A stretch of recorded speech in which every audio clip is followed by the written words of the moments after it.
오늘은요, 제가 나눠드린 게 있는데요. 어떤 책을 좀 정리를 했고요. 제가 이 책을 소개하는 이유는 저희 기도 생활에 원래도 그런 시편을 가지고 기도했고 말씀을 가지고 기도했지만 정말 잘 정리했던 제가 원하는 대로 정리한 책이어서 간단하게 이 저녁에 머리도 복잡하고 그러지만 잠시 좀 쉽게 갈 테니까 들어보시면 좋을 것 같고요. 같이 좀 기도하길 원하는 마음에 여러분 기도가 즐거우신가요? 기도가 즐거우세요? 기도가 즐겁다 나는 우리 별로 안 즐거우신가 봐요 다들. 우리 하나님이 정말 기도가 안 즐거우니 나를 만나는 건데 이러지 않으실까. 이번 주에도 신방을 하면서 한 분이 그런 얘기 하시더라고요. 신앙생활 오래 했는데 결혼하고 이제 신앙생활 하게 됐고 그래서 여러 교회 이제 같이 다니고 또 신앙생활을 오래 해오면서 그래도 지금 어려운 게 있다면 기도가 어렵다라는 거예요. 그래서 대표 기도하시는 분들 왜 이렇게 잘하시는지 제가 말씀드렸죠. 써와가지고 한다고 써와가지고 써와서 하는데 그래도 너무 잘한다고 자기는 기도를 어떻게 해야 될지 모른다고 막 그런 얘기 하시더라고요. 그러니까 기도가 어렵게 느껴진다라는 얘기를 하는 거잖아요. 기도가 참 어렵다.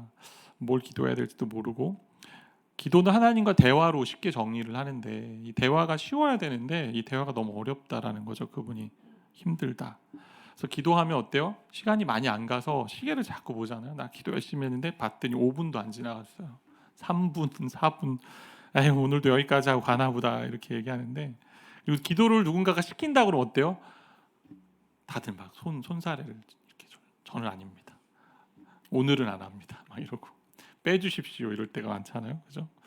기도하고 싶지 않아서 그럴까요? 그건 또 아닌 것 같고 기도를 잘 배워야 되는데 못 배워서 그럴 거 아닌가라는 생각도 들고. 네.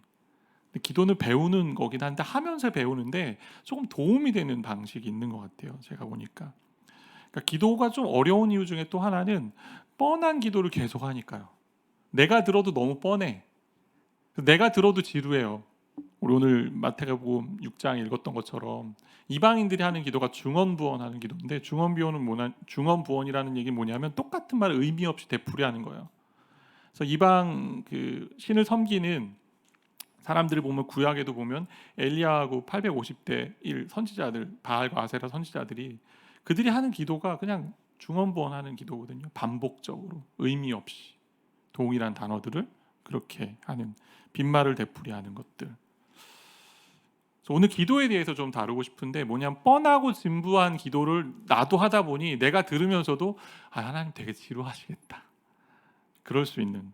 그래서 오늘 근거는요. 도널드 휘튼이라는 이제 오늘부터 다시 기도라는 되게 짧은 책인데 너무 좋아하는 사람이에요. 제가 미국에 있는 한 신학자고요.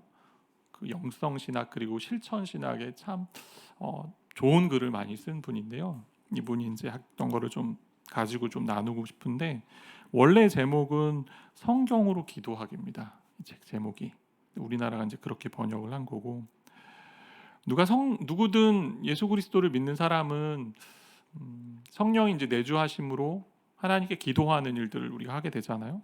근데 기도가 지루하다고 느낄 때가 있습니다. 그때 기도하고 싶지 않을 때가 있어요. 나 또 동일한 얘기를 하고 있네. 저도 새벽에 와서 막 기도하면 정말 깊이 기도할 때가 있고 어떤 날은 내가 지금 뭐 하고 있지? 우리 뭐가 이렇게 깊게 안 되지? 잡념이 들고 막 답답할 때도 있고 애를 쓰는 거잖아요. 그렇죠? 이 책을 다시 보면서 원래 이제 그런 마음도 있었지만 너무 잘 정리하고 제가 원하는 얘기를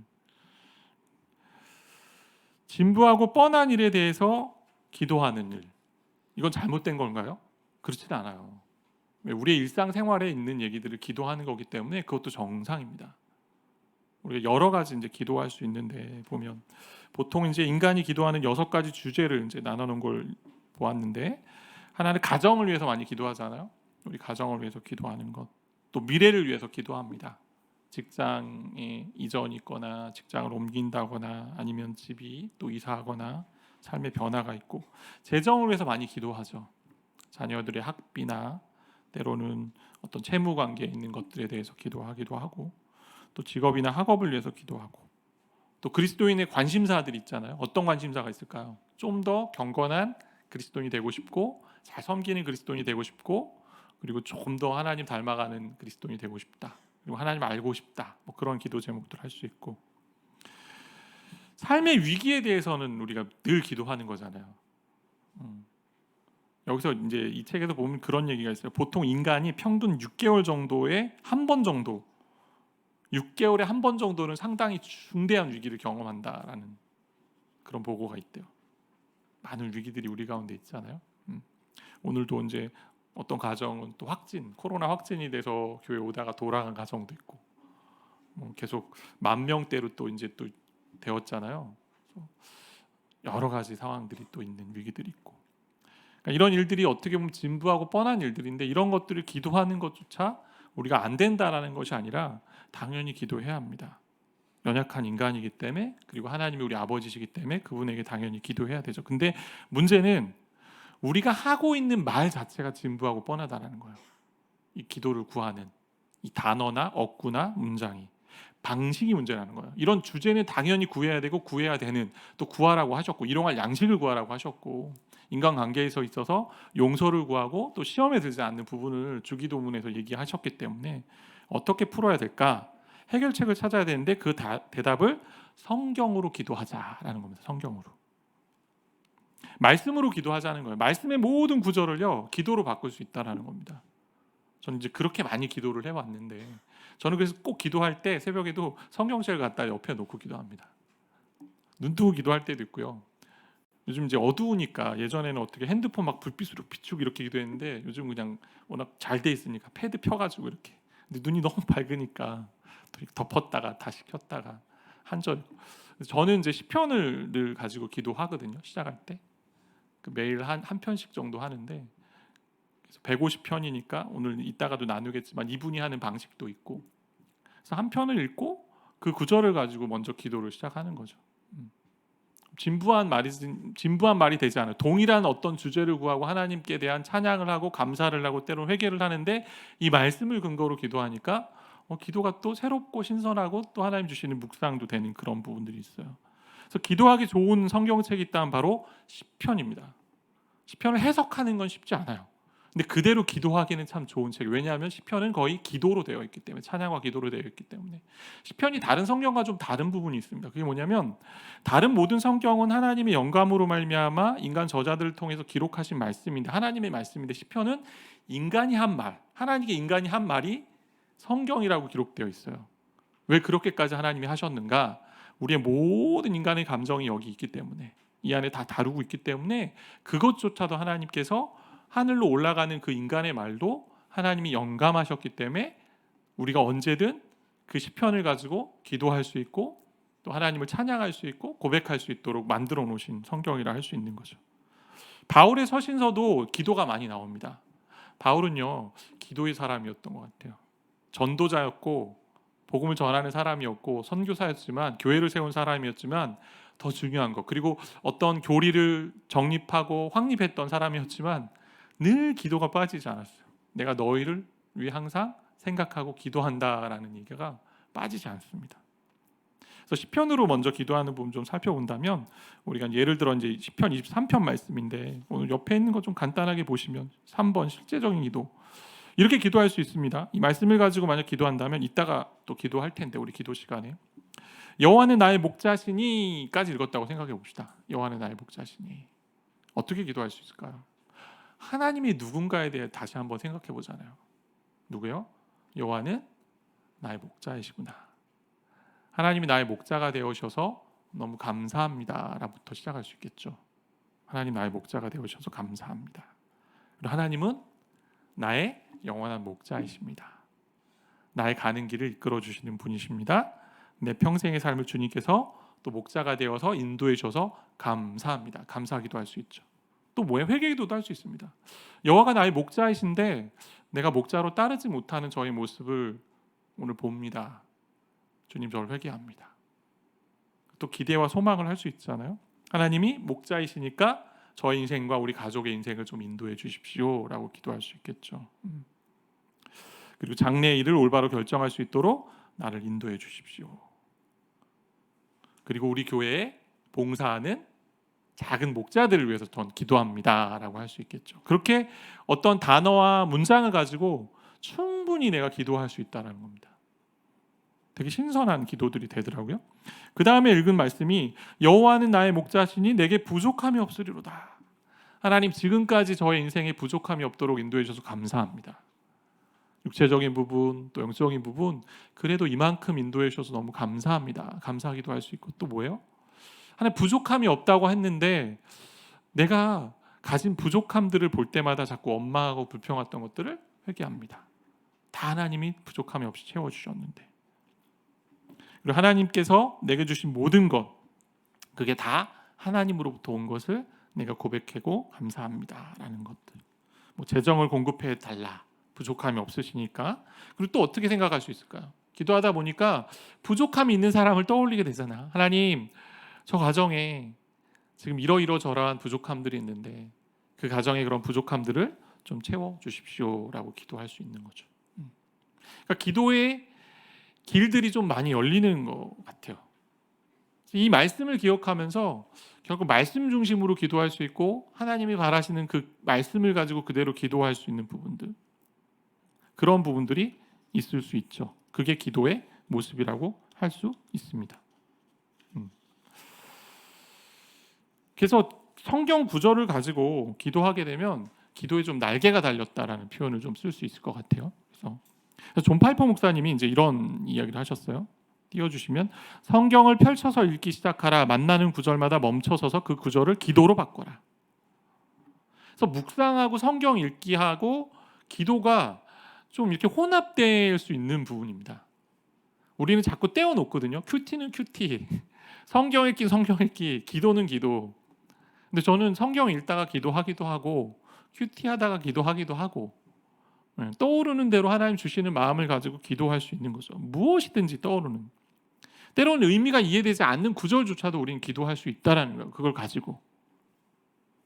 왜냐하면 성경을 해석하기 위해서 우리가 이 성경을 읽고 기도하는 것이 아니라 이 성경 말씀을 가지고 기도의 길을 열기 위해서 하기 때문에 어떤 문장이든 어떤 단어든 그걸 가지고 기도할 수 있다라는 겁니다. 그래서 가끔 이런 실수들도 가능하다고 이제 되어 있는데, 뭐냐면 시편 130편을 펴놓고 기도할 때 3절에 그런 말씀이 있어요. 여호와의 주께서 죄악을 지켜보실진데 주여 누가 서리이까? 죄악이 있는 인생에 하나님이 지켜보시니까 아무도 하나님 앞에 제대로 서 있을 수 없다. 그래서 서리이까를 썼는데, 이거는 잘못 해석해서 이럴 수 있죠. 서리를 생각하는 거죠. 서리가 내리는 거, 그 모습. 그래서 농민들을 떠올리게 되는 거죠. 얼마나 괴로울까 우리 농민들. 근데 그렇게도 무방하다는 것, 어떤 면에서 하나님 말씀을 약간 잘못 해석할 수 있을지라도 그걸 가지고 기도한다라면, 때로는 불이라는 단어가 떠올랐을 때 지역에 산불이 일어난 걸 가지고 그들을 좀 위해 기도해야 되겠다. 그런데 그렇게 기도하다 보면 내가 잘못 깨닫고 있구나라는 거를 또 판단하고 기도하게 된다는 거예요. 말씀을 또 보고 또 그 의미를 깨닫게 하시기 때문에 기도의 뼈대를 성경이 잡아준다는 거죠. 그래서 로버트 머리 맥체인 목사님이 이런 말씀하셨어요. 말씀이 기도가 되게 하라. 이것이 말씀의 의미를 이해하고 기도를 배울 수 있는 가장 좋은 방법이다. 말씀이 기도가 되게 하라. 이것이 말씀의 의미를 이해하고 기도를 배울 수 있는 가장 좋은 방법이다. 그래서 한 절씩 한 절씩 읽어가면서 기도할 수 있고, 때로는 시편이 이제 길지 않으면 오늘 봤던 것처럼 시편 23편이다. 쫙 다 읽고 기억에 나는 구절을 기도할 수 있고. 근데 저는 주로 많이 하는 거 한 절씩 한 절씩 읽어가면서 기도합니다.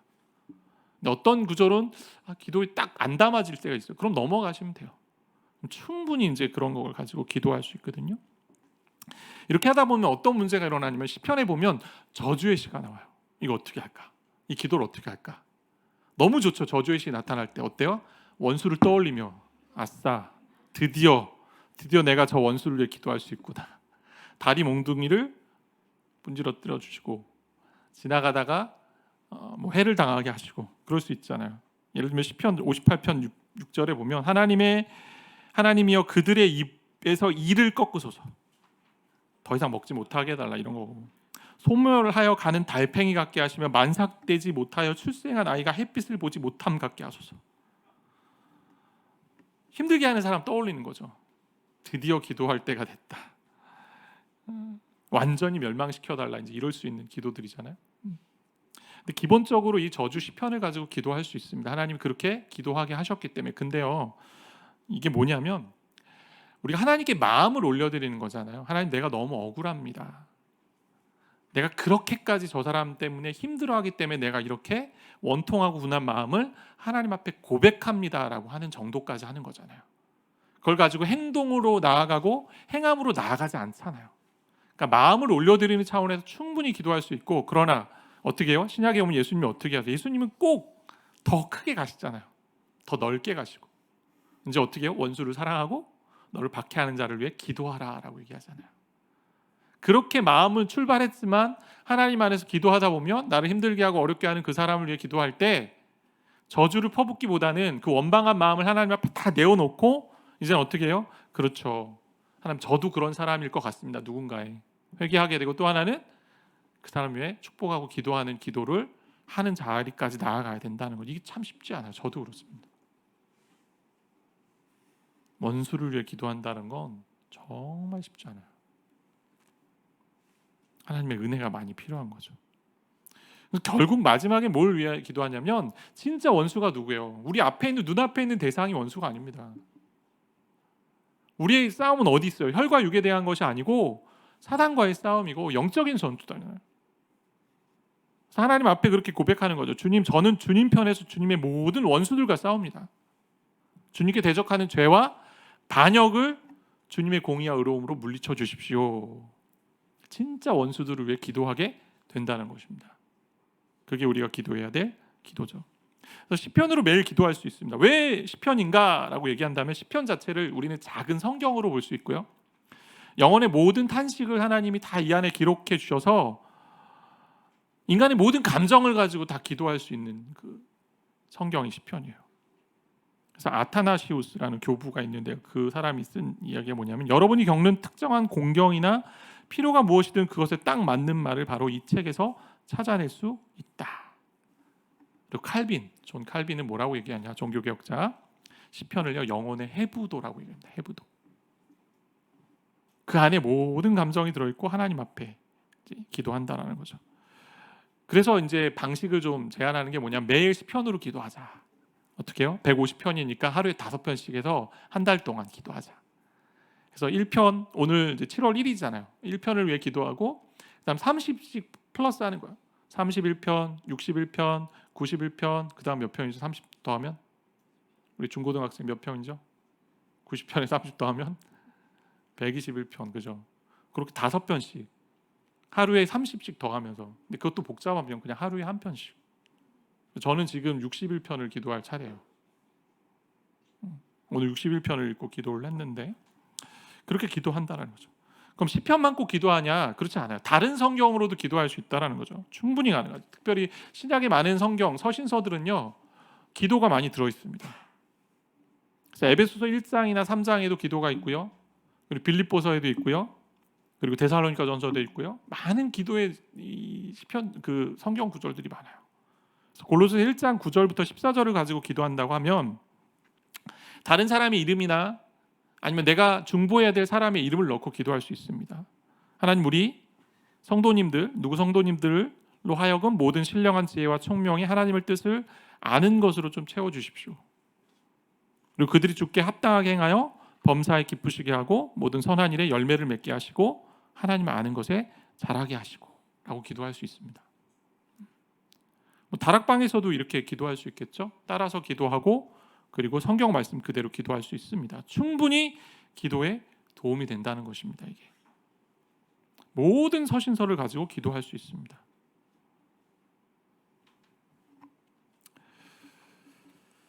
또 하나의 질문이 있겠죠. 어떤 질문입니까? 이야기 같은 거, 스토리 같은 걸 가지고 하나님 기도할 수 있나요? 기도할 수 있습니다. 스토리.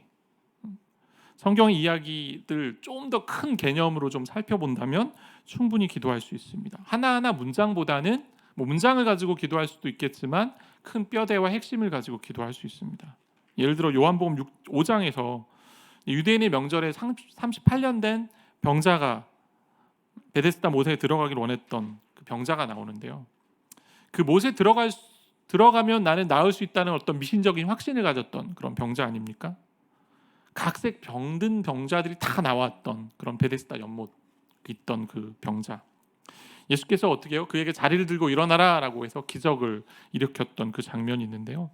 거기 보면은 이제 그 병자를 생각할 때 기도할 수 있겠죠. 하나님, 오랜 세월 동안 질병 가운데 있고 어려움에 있는 그 가정들이 있습니다. 하나님, 그 가정을 위해서 기도합니다.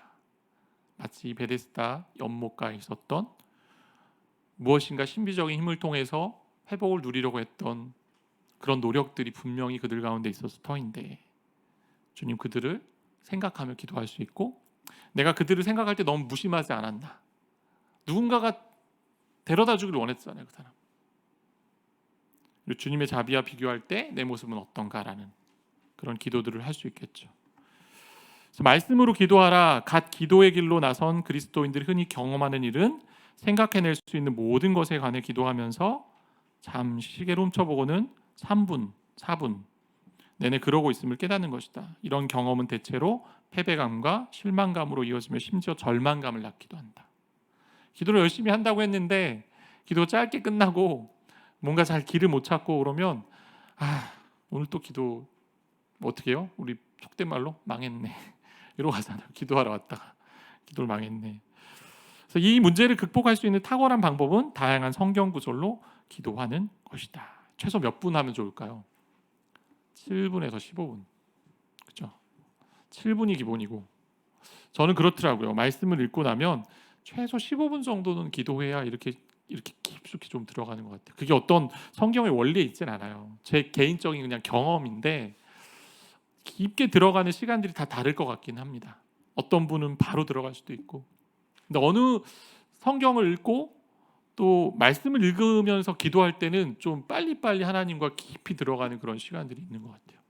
그런 것들 많이 경험해 본 것 같고, 이때 유익함들이 좀 있겠죠. 유익함들. 그래서 공동체 성경 읽기라는 유튜브에 보면 온누리 교회에서 만든 그 드라마 바이블을 가지고 전 성경을 이렇게 하루에 3장, 4장 읽어가면서 뭐 목회자들이 설명하고 그랬던 아마 그런 시리즈들이 있습니다. 그게 뭐 2년 전인가 3년 전부터 만들어서 매년 업데이트가 되고 있는 걸로 알고 있는데, 그 성경을 꼭 마지막에 읽고 나서는 시편을 몇 절씩 읽게끔 했어요. 이걸 가지고 기도하자 이런 의미로 이제 한 거라고 생각되는데요. 그래서 여러분이 함께 좀 그렇게 성경을 가지고 기도하면 어떨까라는 생각이 들고요. 그래서 이렇게 기도할 때 유익함들 제일 마지막에 있는데 보세요. 6번. 하나님에 관해서 더 많이, 나 자신에 관해서는 훨씬 적게 기도한다. 중언부언하지 않으면서 이 말씀을 자꾸 생각하다 보니까 하나님에 대해서 더 많이 깊이 생각하게 됩니다. 하나님에 대해서 더 많이 묵상하게 되고요.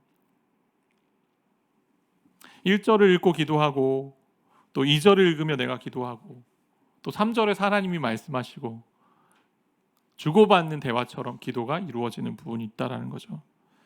이렇게 하면 가장 좋은 그 은혜와 또 능력, 또 우리에게 주어지는 유익이 뭐냐면 성경이 말하는 것에 대해서 깊이 생각하게 된다는 거야. 그러니까 묵상이 같이 가죠. 어떤 면에선 기도하기 전에 말씀을 읽고 그 말씀을 내 언어로 좀 바꿔보고 다시 그 말씀을 곱씹으면서 기도하니 이 성경의 말씀이 자꾸 내 안에 들어오는 그런 부분이 생기는 거죠.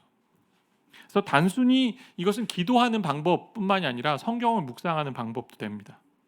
그래서 이번에 이제 다락방 우리 작년은 시편 82편을 이제 같이 나눴는데 그 안에 있는 나오는 단어들을 좀 많이 생각해 보시고, 여호와께서 심판하시는 그 장면들, 가난한 자, 궁핍한 자, 뭐 이런 것들을 떠올리면서 충분히 우리는 기도할 수 있다는 하나님에 대해서, 하나님께 대해서. 이제 공동체에 적용할 수 있는 방법이 있다면 어떻게 할 수 있냐? 한 절 한 절씩 좀 읽어가면서 서로가 기도할 수 있다라는 거죠. 그룹이 모여서 뭐 한 절, 뭐 A라는 사람이 읽고 또 B라는 사람이 그 다음 절 읽어가면서 기도할 수 있는 부분들이 있다라는 거죠. 그래서 함께 이 기도의 자리들을 좀 여러 가지 하나님이 주신 은혜들로 좀 채웠으면 좋겠는데요. 우리가 진부하고 또 틀에 박혀 있는 어떤 나의 기도라 생각한다면 말씀을 좀 펴놓고 한번 시작해 보십시오. 그리고 때로는 뭐 침묵기도 할 수 있고 우리가 소리내어 기도할 수 있고 다양한 것들이 있는데 다양한 방식으로 한번 기도해 보세요. 하나님께 하나님이 그 가운데 역사하시는 부분들이 충분히 있습니다. 이렇게 기도하기 위해서 좋은 것은 성경을 펴놓고 옆에서 보고하면 참 좋은데요. 성경 없을 때도 있잖아요. 그럼 뭐가 좀 있으면 좋을까요? 스마트폰? 그거보다 정말 좋은 건요, 암송이 뒤따라오면 좋죠. 29명 중에 15명 중에 이제 외부에 오신 그 목사님 중에 제 옆자리에 계신 분이 있는데요. 그분이 참 인상적이고 저한테 도전이 되었던 부분이 뭐냐면 말씀 암송을 진짜 많이 하세요. 기도할 때 말씀을 읽고 자꾸 기도하는데 암송된 말씀을 얘기하면서, 예를 들면 여호와는 나의 목자니 내게 부족함이 없으리로다. 하나님 이 가정에 여호와가 목자가 되어 주셔서 부족함이 없게 해 주십시오. 이런 식으로 계속 기도를 하는 거예요. 그냥 말씀이 계속 나와요. 깜짝 놀랐거든요. 기도할 때. 오랜 시간 본인이 또 젊을 때 암송을 해왔고 이렇다는데 다 할 수 있습니다. 지금도 암송을, 우리 암송을 하면서, 암송은 결국 반복이잖아요. 반복. 그렇게 함께 하나님께 기도하면 하나님이 이 기도의 문을 좀 열어주시고 또 우리가 기도할 수 있도록 하나님 인도해 주신다는 거죠.